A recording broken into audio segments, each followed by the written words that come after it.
Commençons par donner des définitions à ce qu'est l'apprentissage automatique ou machine learning. Donc là, j'ai choisi deux définitions que je trouvais très pertinentes. La première est d'un cours d'introduction au deep learning de MIT.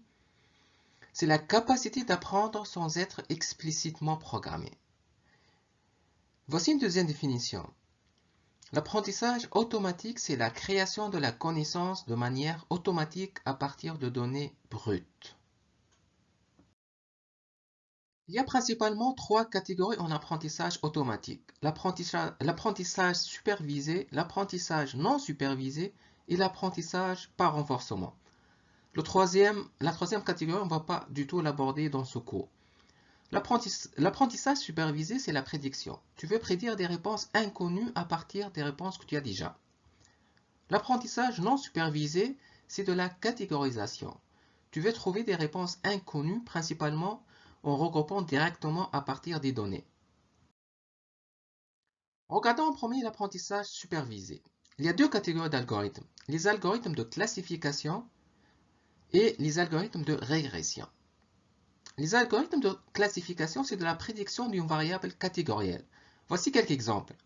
Par exemple, on veut détecter des transactions frauduleuses, ou faire de l'analyse de sentiments à partir de textes, ou faire du ciblage de prospects. Pour ce qui est de la régression, c'est de la prédiction de variables continues. Un exemple de variable continue, c'est la prédiction des ventes d'un produit ou service. Pour ce qui est de l'apprentissage non supervisé, c'est de la catégorisation. Vous voulez trouver des réponses inconnues, regroupant principalement directement à partir des données. À titre d'exemple, on peut citer la segmentation des clients avec des algorithmes de clustering, les systèmes de recommandation et toutes les techniques de réduction de la dimensionnalité. Regardons la base du modèle de classification. En fait, on va faire une comparaison entre une programmation classique et l'apprentissage automatique. Pour la programmation classique, donc on a le programme, on a l'entrée des données et on ajoute à ces données un ensemble de règles. Et à la sortie, on a la réponse. Alors que pour l'apprentissage automatique, on a toujours en entrée les données, mais au lieu d'avoir des règles, on a à l'entrée aussi les réponses. Et à la sortie, on va avoir les règles. Donc, vous pouvez voir une différence entre la programmation classique et l'apprentissage automatique. Donc, la différence la plus importante, c'est qu'on n'a pas à mettre en place les règles en amont. Les règles vont être apprises justement par le programme à partir des données et des réponses qu'on donne. Et en passant, ce schéma est tiré du livre Deep Learning with Python de François Chollet. Donc, comment on peut évaluer un modèle de classification? Donc, pour évaluer un modèle de classification et choisir le meilleur qui répond à notre problème, nous pouvons utiliser plusieurs mesures. Voici les plus utilisées.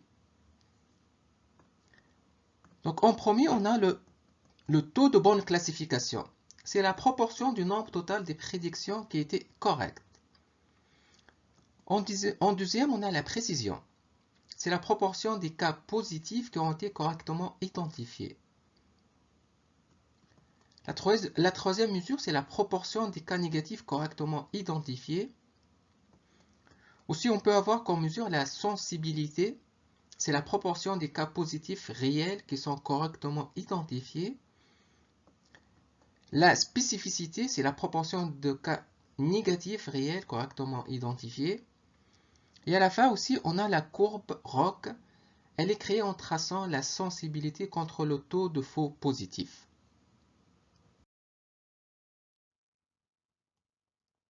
Donc le but en apprentissage automatique est de développer un modèle qui généralise, c'est-à-dire qu'il performe bien sur des nouvelles données. Mais l'obstacle central est le surapprentissage, en anglais le overfitting. Voici une citation de Peter Norvig, le directeur recherche chez Google, qui montre l'importance des données. Il dit que we don't have better algorithms, we just have more data. Donc, plus on a de données, plus on a de meilleures chances d'avoir un bon algorithme. Regardons justement les données. Pour la création de modèles, en fait, on a besoin de diviser nos données en 3 groupes.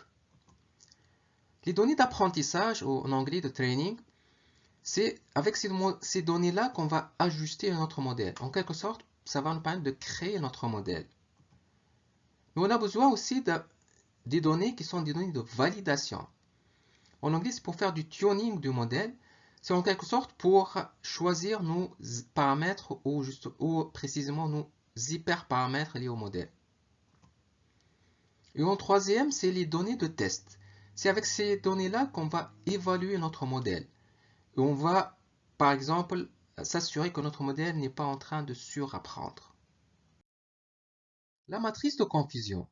La matrice de confusion nous permet de mettre en place les mesures pour le modèle et aussi de comparer plusieurs modèles entre eux.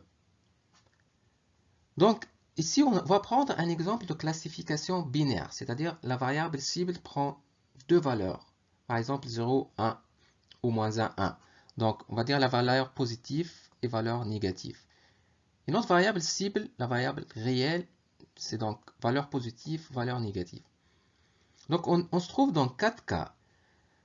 Le premier cas, c'est le modèle prédit un résultat positif pour une valeur réelle positive. Donc ça, c'est le groupe A. Le deuxième groupe, c'est B, c'est lorsque le modèle prédit une valeur positive alors que la vraie valeur est négative. Le troisième cas, c'est C ici, c'est lorsque le modèle prédit une valeur négative alors que la vraie valeur est positive. Et le dernier cas, on a une valeur négative prédite par le modèle et la valeur réelle est négative. Donc avec ces 4 blocs, on peut créer nos différentes mesures d'évaluation. Donc la première, c'est le taux de bonne classification. Donc le taux de bonne classification a cette formule-là. C'est A plus D sur A plus B plus C plus D. En fait, pour faire plus simple, c'est toutes les valeurs prédites correctement par le modèle, donc ce bloc ici, plus ce bloc ici, divisé par toutes les données utilisées pour faire l'évaluation, donc A plus B plus C plus D. Après, on a la sensitivité. Donc, on va prendre les valeurs positives prédites correctement par le modèle, donc le A, divisé par toutes les valeurs positives réelles, c'est-à-dire A plus C. La sensibilité. Pour la sensibilité, on va prendre toutes les valeurs négatives bien prédites par le modèle, donc c'est le groupe D, divisé par toutes les valeurs négatives réelles, c'est-à-dire ici, on a B plus D. Ensuite, on a les valeurs prédites positives. Donc ça, c'est A sur A plus B. Donc, on va prendre toutes les valeurs positives prédites correctement par le modèle, divisées par toutes les valeurs prédites positives par le modèle. Donc, on va prendre ici A plus B. On a la valeur prédite négative. C'est en quelque sorte l'opposé de la précédente. Donc, ça va être D sur C plus D. D, donc, va prendre toutes les valeurs négatives prédites par le modèle correctement, divisées par toutes les valeurs négatives prédites par le modèle, donc C plus D. Regardons maintenant un exemple. Disons qu'on a ici 200 observations, donc 90 plus 10, 100, 80 plus 20, 100, donc on a 200 observations, n égale 200. Donc le modèle ici, on a les valeurs réelles, on a 100 ici, pour y égale à 1, et 100 pour y égale à moins 1. On est dans un cas, ce qu'on appelle de données balancées. Et là, c'est vraiment balancé, c'est 50%, 50%. Donc là, notre modèle, qu'est-ce qu'il fait? Donc pour les valeurs, 1, il prédit 1 pour 90 cas, donc 90% des cas. Il se trompe pour les 1 pour 10% des cas. Et pour les valeurs négatives, il est correct pour 80% des cas, donc 80 sur 100. Et il se trompe pour 20% des cas. Donc avec ces 4 mesures-là, on peut remplir toutes les champs. Par exemple, on a les valeurs prédites positives, ça nous donne 82%. Pour les valeurs prédites négatives, ça nous donne 89%.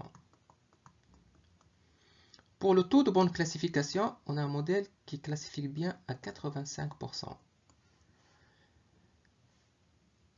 La suite, on a la sensitivité du modèle, c'est 0,9.